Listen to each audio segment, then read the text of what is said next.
Este é o livro das gerações de Adão, no dia em que Deus criou o homem, a semelhança de Deus o fez.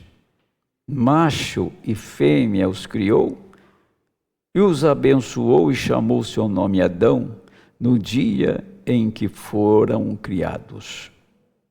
Chamou seu nome Adão. Singular. Agora, no dia que foram criados, plural. Quer dizer, Adão não estava sozinho quando Deus o criou. O Senhor Jesus Cristo não estava sozinho. Ele é o segundo Adão e nele tinha uma mulher. E esta mulher tem se manifestado nesse tempo do fim. Macho e fêmea os criou e os abençoou e chamou o seu nome e chamou Adão no dia em que foram criados. Adão viveu 130 anos e gerou um filho, a sua semelhança, conforme a sua imagem, e chamou seu nome Sete. Ó Deus, querido Senhor, chamou o seu nome Sete, e foi a imagem e semelhança de Adão. Deus, que nesta oportunidade que o Senhor nos concede nesta noite, esta árvore genealógica começou antes da fundação do mundo. Cristo, o Senhor, e nele estávamos todos nós ali, no dia que o Senhor criou os céus e a terra, e nós já estávamos na existência antes que isto acontecesse. Por isso, ó Pai, somos diferentes, natureza nossa é diferente, a maneira de agirmos é diferente, a maneira de crermos é diferente, porque nada pode ser semelhante a Deus, a não ser que seja filho de Deus. E nós fomos também formados à sua imagem e semelhança. Oramos no nome de Jesus Cristo, que o Senhor nos abençoe nesta noite, enquanto nós meditamos em sua palavra. Amém. Pode sentar. Nós vamos meditar um pouco no que eu li aqui. Eu podia ler Apocalipse 17, no meu caso, eu estava aqui no dia 4 de janeiro de 1964, houve um acontecimento muito relevante, tá? Que o Papa Paulo VI entrou em Jerusalém, pela primeira vez na história da humanidade, um religioso romano entra em Jerusalém. Aqui está, a igreja começou com um homem chamado Paulo, o mensageiro da igreja de Éfeso. E ao longo da jornada, das eras da igreja, a igreja está encerrando com um homem chamado Paulo, o representante do inferno e da apostasia. Paulo VI. Primeiro, Paulo de Tarso. Primeiro apóstolo São Paulo. E o sexto homem, nesta contagem, ele está no livro de Apocalipse, na sucessão de papas, e ele está, como diz, foi e já não é, foi e já não é, até que o último vai à perdição. Então, aqui nós vamos observar nesta noite que Deus teve uma era no passado, depois de Josué, levantou. E enquanto Josué estava vivo, Israel estava afinado com Deus. Quando Josué morreu, no começo do livro de Juízes, então, ao longo daquele período, eles apostataram. Se você ler, teve muitos homens, como Sansão, Baraque, Débora, teve muita gente ali no livro de Juízes que foram verdadeiros homens de Deus. Mas a era dos juízes foi tão corrupta que eles elegiam sacerdotes para cuidar deles. Era um tempo que ninguém mandava em ninguém. Fazia o que dava na cabeça. Eu acredito que eu tenho algo para pregar sobre isso nessa semana aqui, porque aí eles escolheram o seu próprio caminho. Eles escolheram o seu próprio caminho e terminaram com sacerdócio apostatado, desviado. Eli tinha 90 anos de idade e os seus filhos eram corruptos. Ele colocou Ófine e Finéias, eram sacerdotes, ladrões, roubavam as ofertas e escolhia as mulheres mais bonitas e deitava com elas. Um homem, quando ele vai perdendo a afinidade com Deus, ele vai concordando com o erro, ele vai somando com as coisas erradas. Então a Bíblia diz que Eli não repreendia os seus filhos. Um dia Deus levantou um inimigo para invadir Israel e ele pegou a arca, os seus 2 filhos e foram à guerra. Ali eles morreram e a arca foi tomada. Estou dando só umas pinceladas aqui, só para mostrar que aquele período ele estava representando uma era que viria no fim, que foi Laodiceia. O que nós estamos vendo hoje, o que acontece hoje no mundo eclesiástico é Laodiceia. Não a Laodiceia que encerrou em 1956. Laodiceia da apostasia.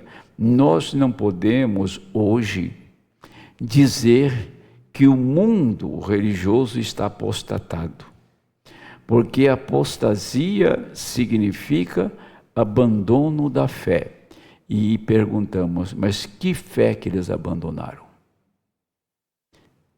Que fé que eles abandonaram? Vocês nunca tiveram isso. Então a apostasia, ela ocorre aonde está a verdade e a verdade é abandonada. Então, se tem uma verdade na terra, é a mensagem de Malaquias 4. Se tem uma verdade na terra, é a palavra de Deus que for aberta, revelada, nos 7 selos. Essa é a verdade. E abandonar isto, aí é apostasia. Isso é abandono na fé. Então, nós estamos vendo um mundo sodomita, um mundo como nos dias de Noé, um mundo como nos dias de Sodoma. Nós temos hoje uma grande soma de cristãos que são homossexuais. Sabemos disso. Tem até igreja estabelecida baseada nisto. E não são poucas pessoas. Isso não é novo, não. Isso lá pelos anos 90, 89 por aí, um pastor amigo nosso viajou para fazer um trabalho nos Estados Unidos. Ele foi em Los Angeles, e lá em Los Angeles ele leu uma placa assim de uma igreja. Somos homossexuais, e se o Senhor Jesus vier aqui para condenar a nossa prática, nós o crucificamos de novo. E era uma igreja evangélica. Não, eles são terríveis. Então, você não pode dizer que essas pessoas são apóstatas. Porque eles não abandonaram a fé, que eles nunca tiveram. Agora, quando nós temos a oportunidade de abraçar a fé, certo? Abraçar a fé, abraçar a palavra e depois abandonar, aí se conota, então, apostasia. E o que mais temos hoje em nosso meio são pessoas apostatadas. Essa é a verdade. Agora, eu estava falando ali porque depois de Eli, Deus levantou um homem chamado Samuel, que ele teve um ministério triplo. Ele foi profeta, ele foi sacerdote e rei. Ele não era coroado como rei, mas ele reinava sobre Israel, ele intercedia por Israel, ele era profeta. Samuel. E foi Samuel representando Deus que ungiu Davi.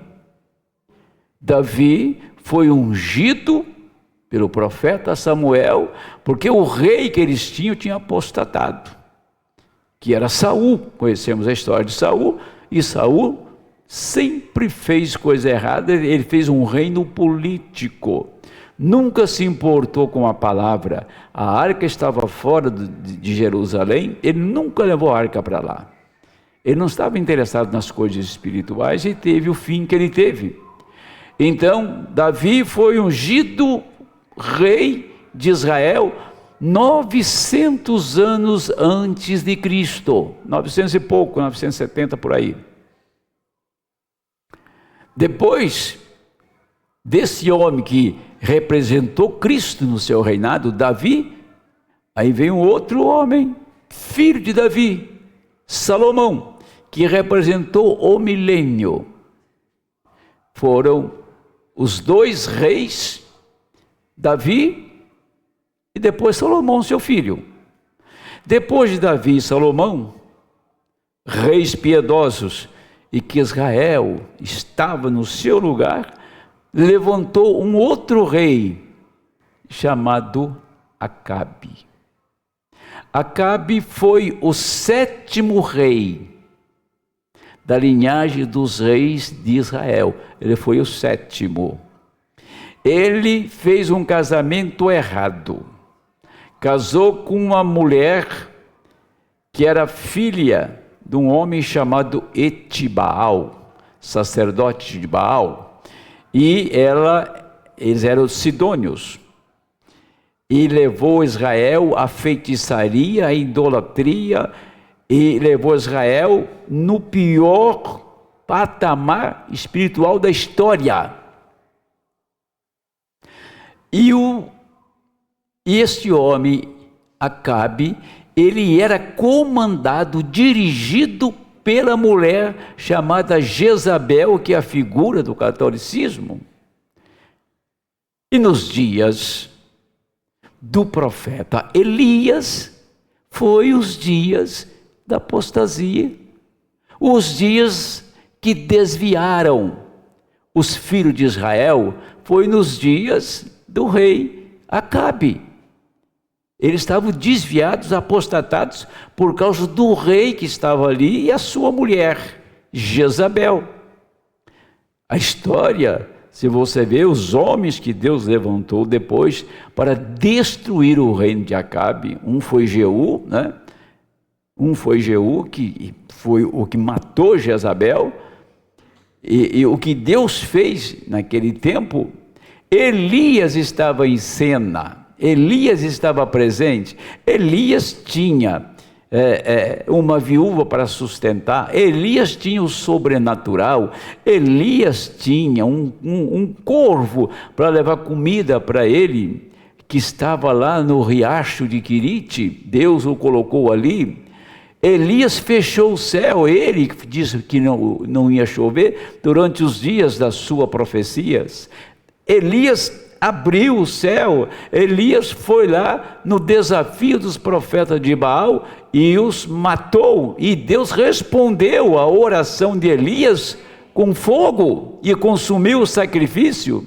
Aquele mesmo Elias, o Espírito que estava naquele Elias, foi o mesmo que esteve conosco na era moderna e que ficou conosco 30 e poucos anos aqui. Não foram os dias nossos, mas aqui está a sua mensagem.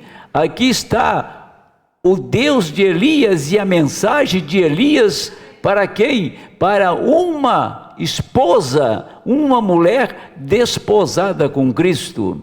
Agora, não é à toa que o rei de Israel, Acabe, o apostatado, desviado, era o 7º rei de Israel. Não é à toa que nós estamos vendo hoje um acontecimento relevante no mundo, que esse homem é o 7º e o 8º vai à perdição. Essa igreja que está lá no Vaticano, ela começou em Atos 2:38. Incrível, né? Ela começou pura lá. Essa igreja, ela começou a desviar no ano 325. E essa igreja chegou à apostasia total, partindo do ano 600, e chegou na Santa Inquisição com 1000 anos de escuridão, 1000 anos de trevas. Então, agora nesse tempo, finalizando, um homem, o 6º, entra em Jerusalém, e o irmão Brana tinha feito o gráfico das eras em 1960. Esse gráfico que nós conhecemos, das eras da igreja, ele desenhou quando estava pregando as eras. E Deus desceu aqui na terra, entrou no tabernáculo, e foi lá naquele quadro e mostrou exatamente depois de 3 anos, em 64, quando Paulo VI entrou em Jerusalém, a lua teve 6 estágios num eclipse. E aquele que Deus estava fazendo lá, o profeta já tinha desenhado aqui na terra, vindicando a verdade das 7 eras da igreja, vindicando os seus mensageiros. Agora, se o William Branham fosse hoje vivo e pregasse o que ele pregou, pode ter certeza que o povo rejeitaria ele de uma maneira terrível. Por quê? Porque o irmão Branham não está presente, está aqui, a mensagem aqui, mas não é a pessoa física de William Branham. Sim, é a sua mensagem. E o irmão Branham, se ele fosse vivo hoje, ele parava aqui no púlpito e diria que hora, que tempo e por que isso está acontecendo. Mas, em contrapartida, nós temos a mensagem e ele falando que aquilo aconteceu no ano de 64, tá? E de lá para cá, então, teve mais 5 com esse aí, e agora é o 7º, que vem o 8º e vai à perdição. É o que está escrito no livro de Apocalipse, não é especulação, porque tem muita especulação na internet. Não vá atrás disso, vá na mensagem e busque-o, assim diz o Senhor. Se na verdade isso está acontecendo, então os nossos dias podem ser contados nos dedos das nossas mãos. Pode ter certeza que esse é o tempo do fim. Pode ter certeza que não há. Eu fico pensando, eu preguei aqui, e incrível que o que eu estava pregando aqui, estava repetido em 3 igrejas também. Eu não sabia, e o pastor daquela igreja não sabia, e da outra igreja também não. Depois o irmão veio e disse: escuta uma coisa, você ouviu o que o pastor pregou lá? Escute para você ver. Escute o que o senhor pregou também. Compare as 2 mensagens. E eu não sabia, nem ele sabia, que estava falando do mesmo assunto que eu estava dizendo no parágrafo 206 da mensagem Almas que estão em prisão agora. O irmão Brana parou o juízo. Ele parou o juízo. Ele disse: Deus tenha misericórdia, que não seja isso que eu estou vendo. E o Senhor, então, ouviu o seu profeta parar na brecha, e eu cheguei, e você chegou, e nós chegamos. Então, eu paro para dizer o seguinte: temos que olhar para isto. Deus teve tanta paciência, desde o ano de 64, quando ele pregou almas em prisão, até os nossos dias. Deus manteve aquela meia hora de silêncio do 7º selo. Deus manteve o juízo suspenso, para que eu chegasse, para que você chegasse. E quando chega a minha hora de eu abraçar esta causa, aí sim, aí quando eu deixo isso, eu sou um verdadeiro apóstata. Por quê? Porque nós estamos vendo isso, nós recebemos isto. Deus cuidou para que isto chegasse aqui. Deus cuidou para que você ouvisse isto. Deus cuidou para que nós tivéssemos a oportunidade que estamos tendo hoje. Não brinque. Olha, eu sei que estou falando com gente séria, tanto aqui como no canal que está nos acompanhando, mas não brinque com isso não. Não leve isso assim, de uma maneira relaxada: ao Deus dará, se der eu faço, se não der eu não faço. E não seja assim. Seja um crente dedicado, seja um crente ordeiro, seja um crente que responda no posto do dever, tá? Que responda no posto do dever, que a sua vida esteja aplicada, investida na palavra, né? Se eu tiver que sacrificar, tudo eu sacrifico, por amor ao que Deus nos enviou, o que Ele trouxe para mim, o que Ele trouxe para nós, sacrificar tudo por isto. Mas as pessoas não sacrificam nem um pequeno esforçozinho. Não posso generalizar isto, mas tem pessoas que elas são capazes de dizer: eu não vou, eu não faço, e ponto. Lógico que ela não está reconhecendo a oportunidade que ela está perdendo, o que Deus deu para ela. Deixa eu entrar aqui para falar deste assunto. Tem 2 mensagens aqui. Eu sei que o tempo não vai ser possível, não vai dar. Mas aqui a era de Laodiceia, a era de Laodiceia 141, tá? Diz, Mateus 24, menciona sinais nos céus referentes a este último dia, exatamente antes de Jesus vir.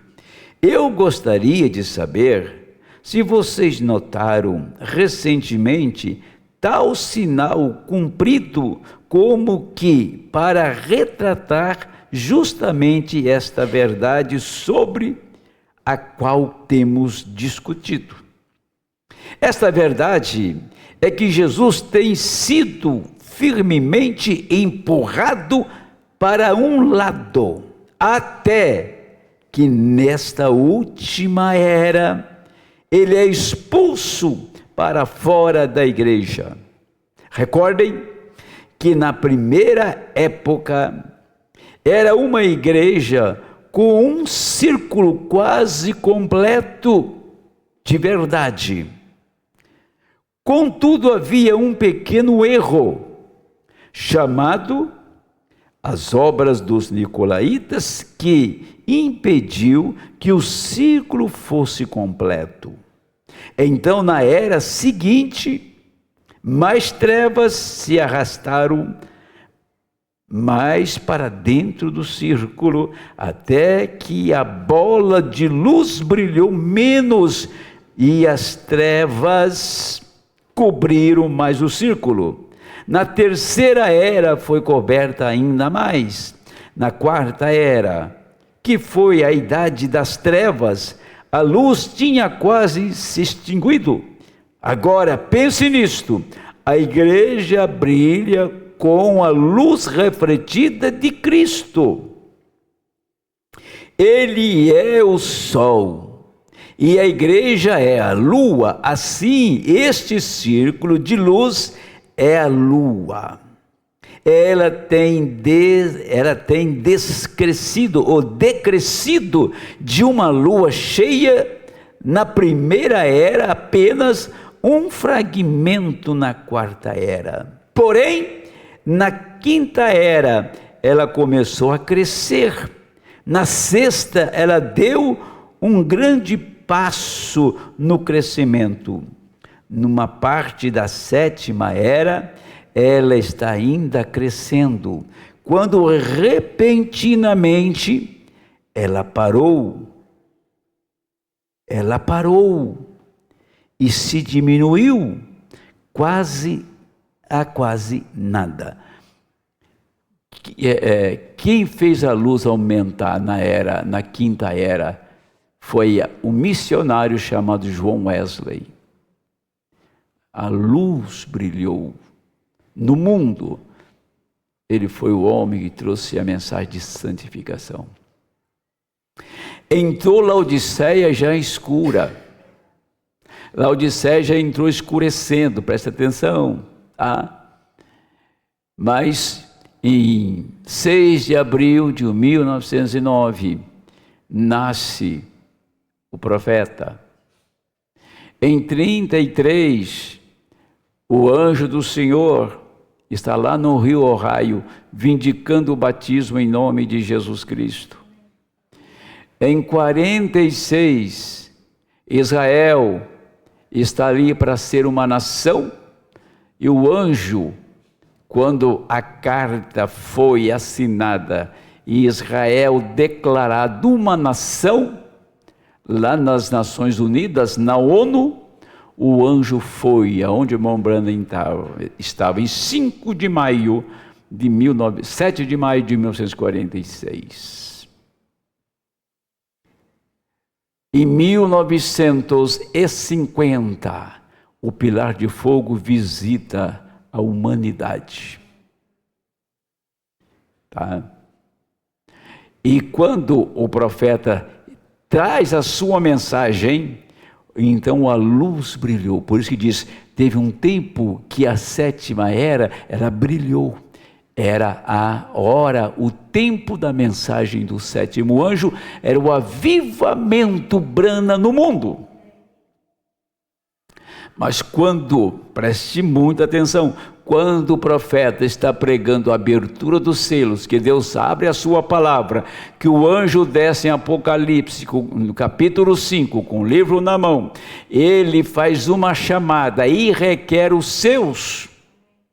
Quando ele desce no Apocalipse 5, e no 6 ele está abrindo os selos, Lá no capítulo 8, ele está falando do 7º selo. No capítulo 9, vem um anjo, no capítulo 9, verso 3, vem um anjo soando a trombeta. Está tudo encaixado. Quando aquilo está acontecendo, Jesus foi colocado do lado de fora. Quando foi? Quando Deus abriu a palavra, quando Ele revelou os mistérios, quando soaram os 7 trovões, Jesus foi jogado para fora. Quando Ele foi jogado para fora, o Papa entrou em Jerusalém e o mundo escureceu.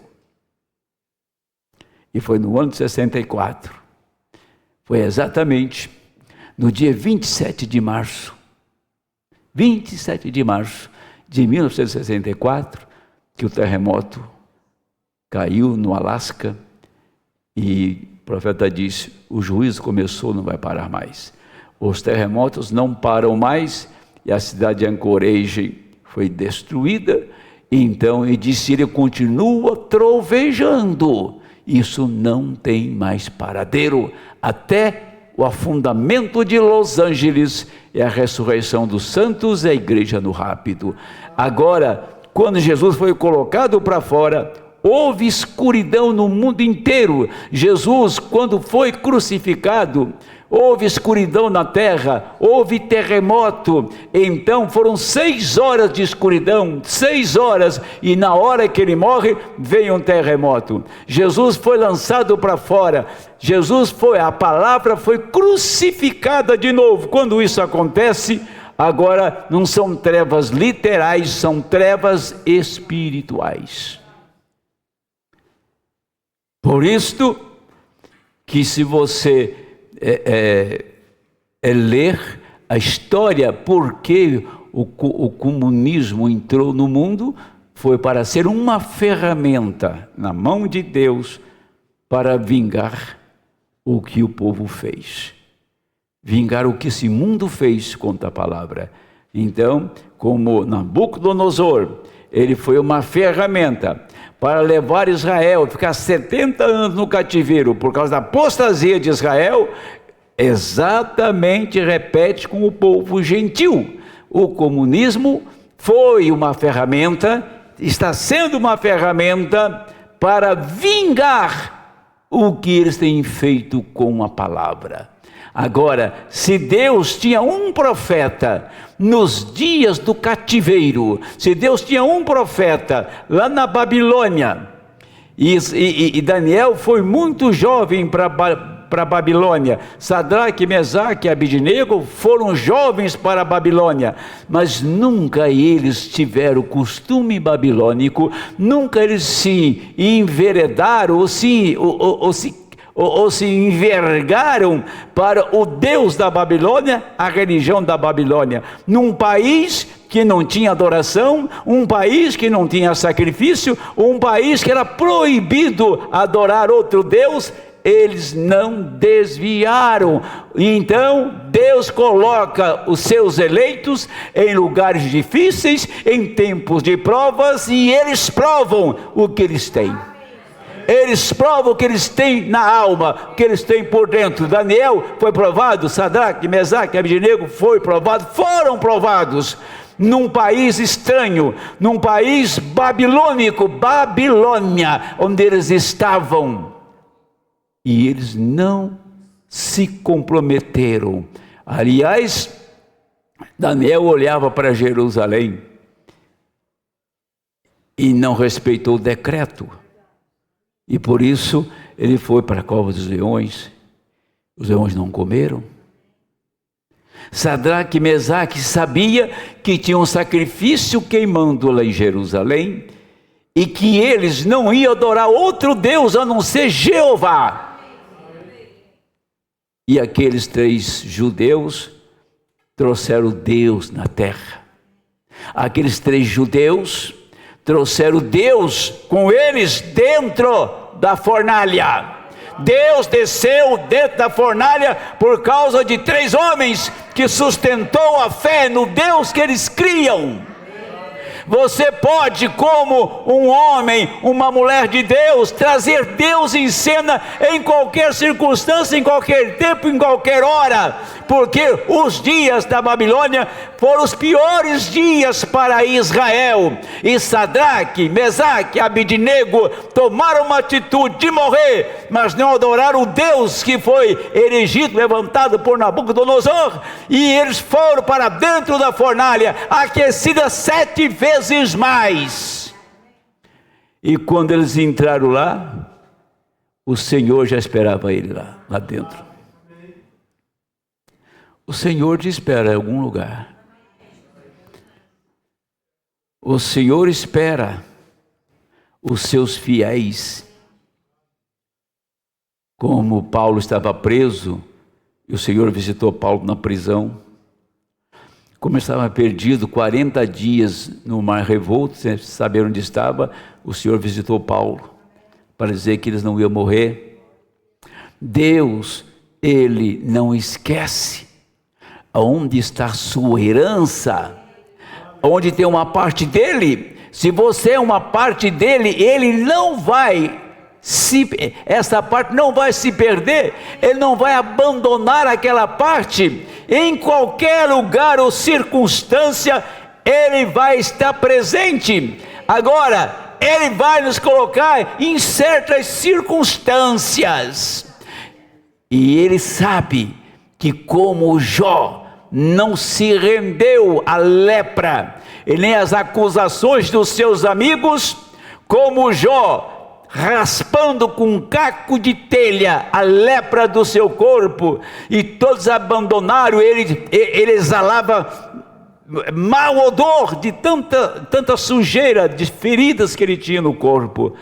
Jó não blasfemou, não abandonou a Deus, e as últimas palavras deles foram essas: Deus deu, Deus tomou, louvado seja o Senhor. Era dele, ele deu, ele tomou. Então, nós somos dele. Ele pode nos tomar a hora que ele desejar, a hora que ele quiser te tomar, ele te toma. Ele te leva para casa. Só que num tempo como o tempo de Jó, num tempo como no tempo de Sadraque e os seus companheiros, num tempo como no tempo de Paulo, perdido no mar revolto. Então você sabe que em qualquer circunstância que você estiver, Deus tem uma bússola para apontar aonde você está. Nós temos que saber de uma coisa, que Deus não tem nos abandonado. E que Ele tem cuidado da sua herança aqui. Que são tempos difíceis, não resta dúvida que são tempos difíceis. Mas nem toda tempestade dura para sempre. Ela se forma e ela termina. O sol virá, o tempo virá em que toda dor, todo aperto, todo sofrimento passará. Está vindo um tempo aí que você vai sair do mortal para a imortalidade, vai sair do elemento tempo para o elemento eternidade, vai sair da visão humana para uma visão celeste. Você não vai ter que olhar para trás, nem avançar o seu olhar para frente, porque você está em um lugar que tudo é eternidade. Tudo é eternidade, não há tempo ali. Você vai estar num lugar que você não espera sarar de uma doença ou tratar de uma doença, porque lá não há doença. Não vai ter ninguém ali para chorar a morte do ente querido, porque não tem morte lá. Não haverá cemitério lá, não haverá uma ambulância carregando a pessoa para o hospital. não haverá naquele lugar tristeza, é eterna, eterna, eterna bem-aventurança, eterna felicidade. É para isso que Deus me chamou, para ser herdeiro daquilo que está lá, para você ser herdeiro daquilo que te espera do outro lado. Mas aqui, meu amigo, aqui é guerra, guerra, é guerra contra o diabo, é guerra contra os demônios, guerra contra as doenças. Aqui é guerra, aqui é luta, mas Ele é que está pelejando nesta causa por nós. Amém.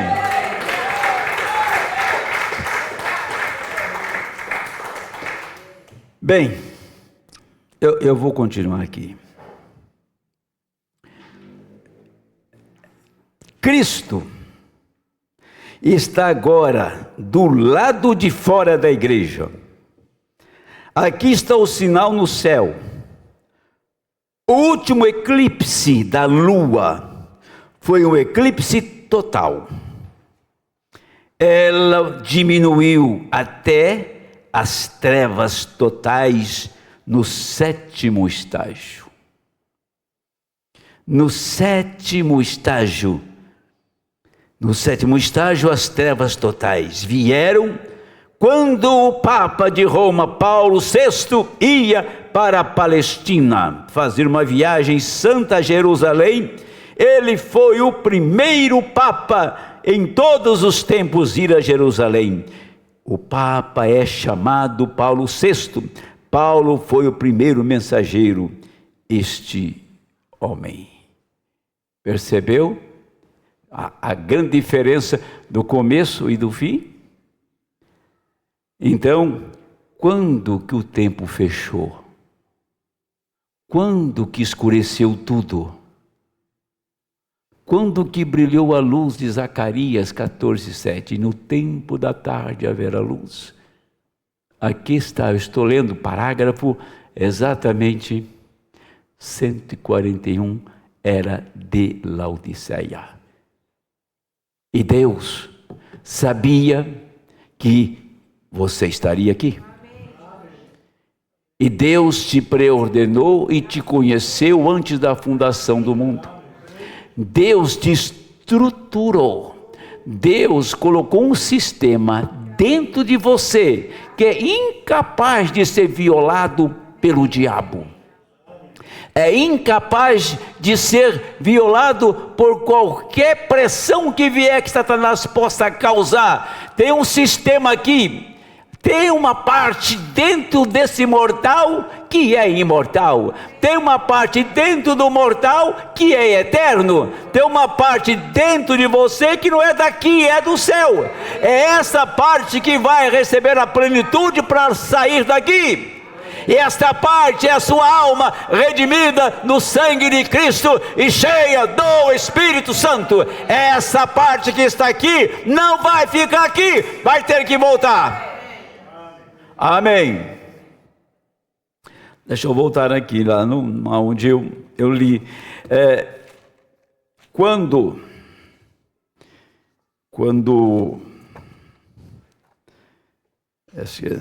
na era de Éfeso, é aqui mesmo. Eu tenho 5 minutinhos, vou aqui. Bem rapidinho agora. E viveu Adão 130 anos, gerou filhos e filhos. Gerou um filho, sim, um filho, a sua semelhança, conforme a sua imagem, chamou Sete. Sete termina com 7. 7. Um filho de Adão, que deu sequência à genealogia. Porque se você ler a genealogia de São Lucas, fala... vem chegando no final e fala, o último, veio Sete, Adão e Adão de Deus. Caim está morto, ou Abel está morto, e Caim está vivo. Você percebeu? Na genealogia de São Lucas, então ela é o contrário, ela vai voltando no tempo. chega em Sete, Adão e Deus. Se Caim tivesse alguma coisa a ver com Deus, ele seria o primogênito. Ele encabeçaria esta árvore genealógica. Então, Sete, Adão e Adão de Deus. Pois bem, aí você percebe, então, que esta árvore genealógica, também espiritual, começou no dia de Pentecostes. Essa árvore genealógica veio por 7 gerações, que de 7 até Enoque tem 7 gerações. Enoque, o 7º depois de Adão, capítulo 5, versículo 21. Então, você pode falar, Paulo foi o primeiro, mas você é o 7º. Éfeso foi a primeira era, dentro da genealogia das eras da igreja. A última era, Laodiceia. Laodiceia do 7º dia, da 7ª era, ela se apostatou. E Deus tira os eleitos de dentro da era de Laodiceia e coloca esta igreja no primeiro dia. Porque o primeiro dia é o 8º. É isso? 8º, então, sai da 7ª era e vai para a 8ª era. Não tem 8ª era, mas tem o primeiro dia. Você saiu da era de Laodiceia, tirado para fora por Deus, sacado por Deus. Então você saiu para o 7º selo, e o 7º selo é meia hora de silêncio. Você saiu, a igreja, a noiva saiu, e ela é agora aquela que está no primeiro dia, no 8º dia. Essa árvore genealógica começa em Paulo e vai subindo as eras, chega em William Branham e fala, aí diz assim: e veio o primeiro mensageiro Paulo, o segundo Martinho, o terceiro Irineu, o quarto Columba, e vem o quinto, que é Lutero, vem o sexto, que é Wesley, e vem o 7º, que é William Branham, e a noiva, que é de Deus. Então vem aqui está 7, Adão de Deus. 7º, William Branham, a noiva de Deus. Então termina exatamente em Deus, como 7, Adão e Deus. O irmão Branham, o 7º mensageiro, a noiva e Deus, a noiva de Deus. Então, por isso que esta árvore genealógica começa lá na primeira era e termina aqui na última era. Ela e Deus, formando quem? Trazendo a imagem perfeita de Deus. Adão foi criado à imagem e semelhança de Deus. Caim não era a imagem e semelhança de Deus. Se nós fomos feitos à imagem e semelhança de Deus, a semelhança de Deus é Cristo. A imagem de Deus é Cristo, a semelhança de Deus é Cristo. Quem esta noiva é? Ela é a imagem e semelhança de Deus, porque o próprio Deus trouxe ela dentro dele, e agora ela está casada com ele. Amém. Por isso que você leu lá, você está lendo no singular, logo pula para o plural. Deus criou Adão, depois criaram. Então você percebe que Adão tinha uma esposa dentro dele, Jesus, uma esposa dentro dele. Agora ela sai dele, ela reconhece ele como esposo, como Deus Salvador, seu marido, e agora neste tempo ela tem um casamento com ele. Ela e a palavra se tornam um para realizar as mesmas obras que ele realizou. Aqui está, não diz em nenhuma parte que Caim era a semelhança de Adão, porém teria que ser se fosse o seu filho, porque a lei de reprodução é enfática em que cada espécie está segundo a sua semelhança. Também temos que dar crédito ao fato de que nas duas genealogias em Gênesis e em Lucas, Caim não aparece. Se Caim fosse filho de Adão, então estaria registrado em alguma parte. Caim, que era filho de Adão, que era filho de Deus, não diz isso porque não pode dizê-lo. Naturalmente, os estudiosos têm por muito tempo promulgado a ideia de que duas linhas de homens, uma que procede na linha piedosa fundada por Sete, e a outra sendo a linha ímpia fundada por Caim. Sabe?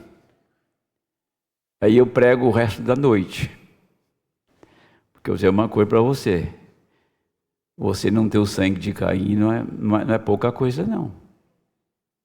Você não ter o genes de Caim não é pouca coisa.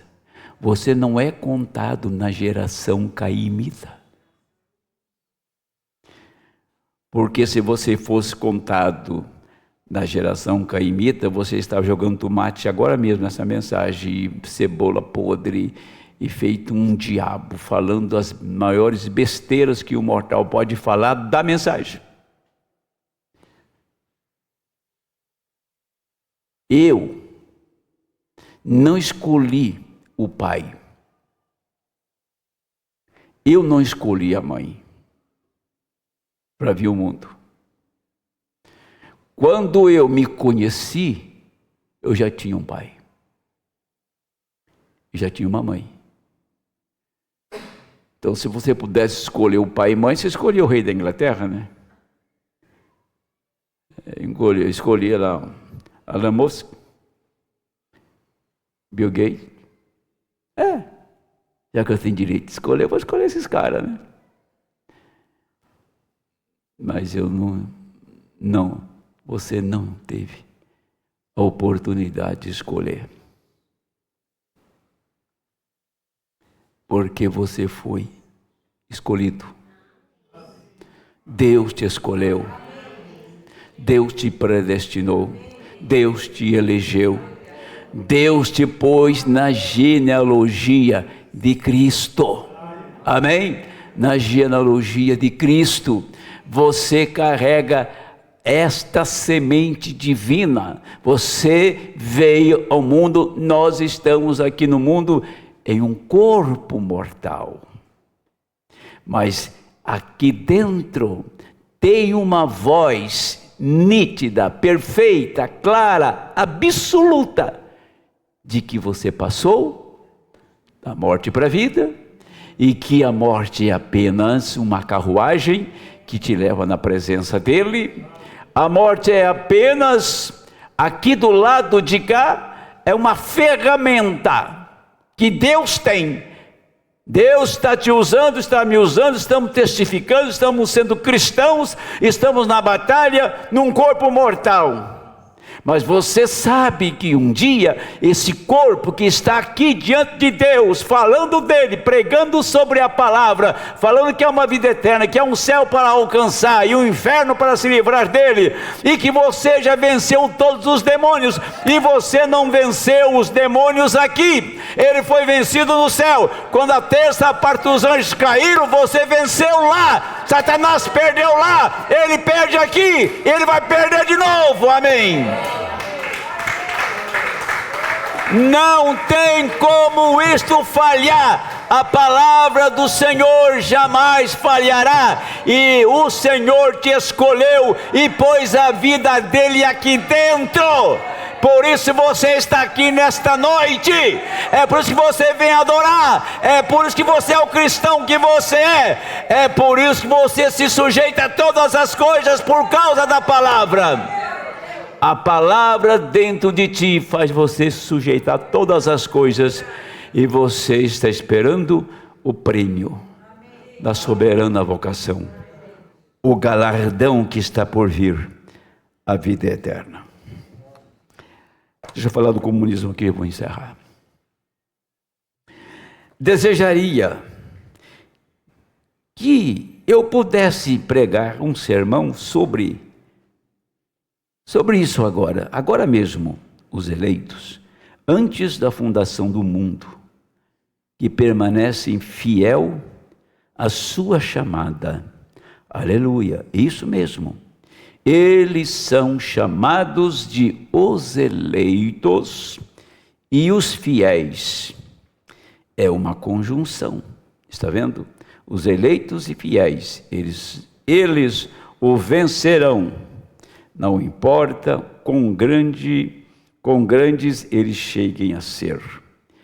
Este grande comunismo, mandaram um livro de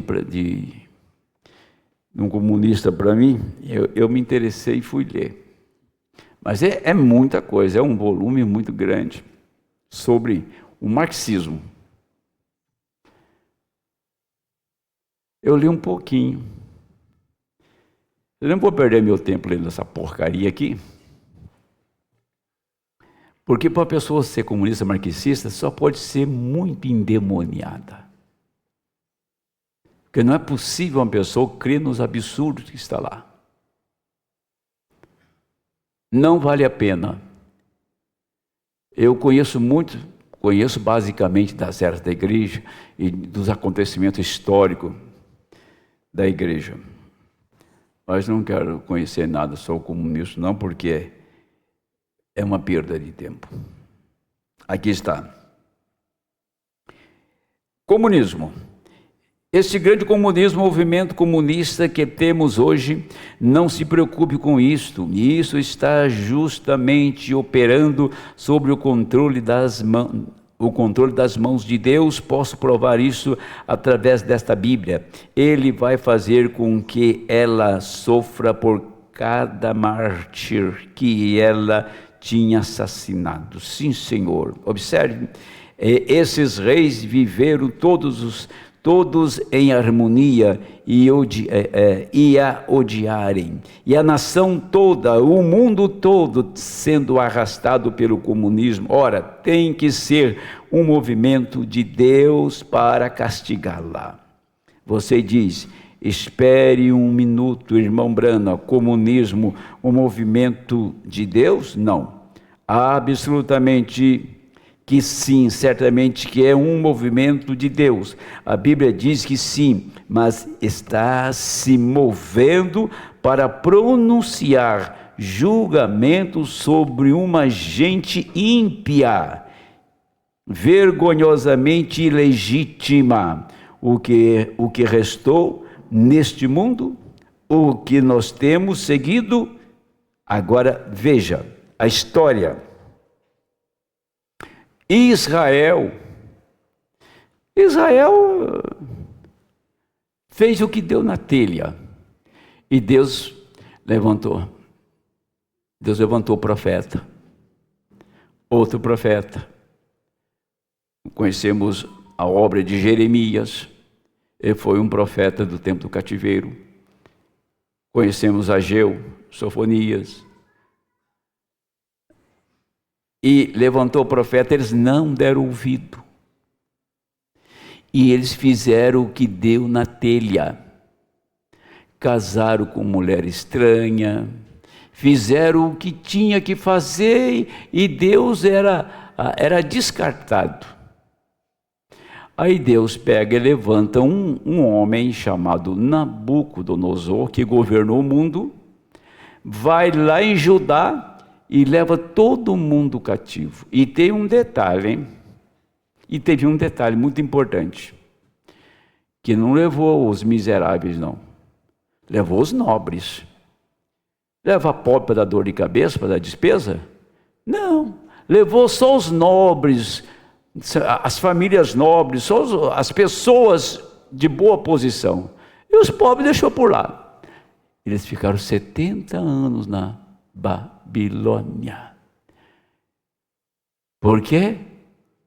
Porque 70 anos a terra que eles tinham fragilizado descansou. Eles não davam.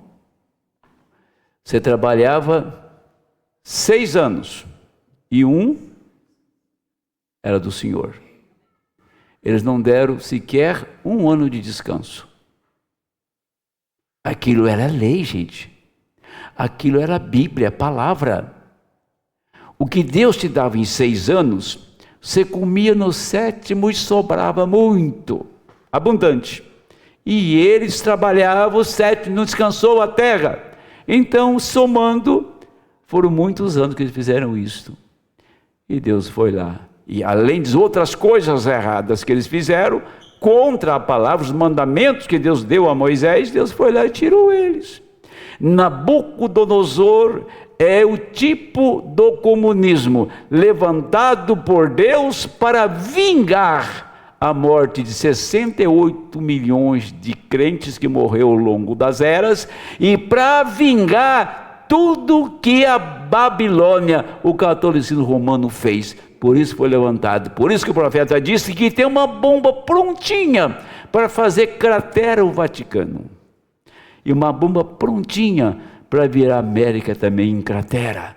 Esse é o fim. Estamos aproximando desta hora. Deixa Deus tirar os eleitos daqui. Isso vai acontecer rapidamente. Não vai ficar nem raiz nem ramo. Vai transformar isso em cinza. Agora, preste bem atenção. Pense bem nisto. Quantos anos faz que levantou o marxismo? Lenin, toda essa corja aí. O que eles fizeram no mundo? Lógico que são pessoas endiabradas, permitida por Deus para vingar no fim. Por isso que Jezabel, os cães comeram a carne dela, não foi? Conforme profetizado, e os cães lamberam o sangue de Acabe. Os cães comunistas irão comer a carne de Jezabel. Tá? Esse é um dos tempos mais difíceis que o mundo vai encarar. Deus não vai permitir que um santo fique aqui na terra quando isso estiver acontecendo. Por isto que nesta noite nós paramos para meditar um pouco sobre isso. Que Deus nos ajude a ser fiel àquilo que Ele tem nos dado. Nunca querer fazer o seu caminho. Todos que tentaram fazer o seu próprio caminho se destruíram, porque já tem um caminho para você seguir. Esta palavra que está aqui e a mensagem que o Senhor tem nos enviado é o caminho. Não queira fazer melhor do que isso. Faça exatamente nesta medida e Deus cuidará do assunto. Vamos orar em nome do Senhor.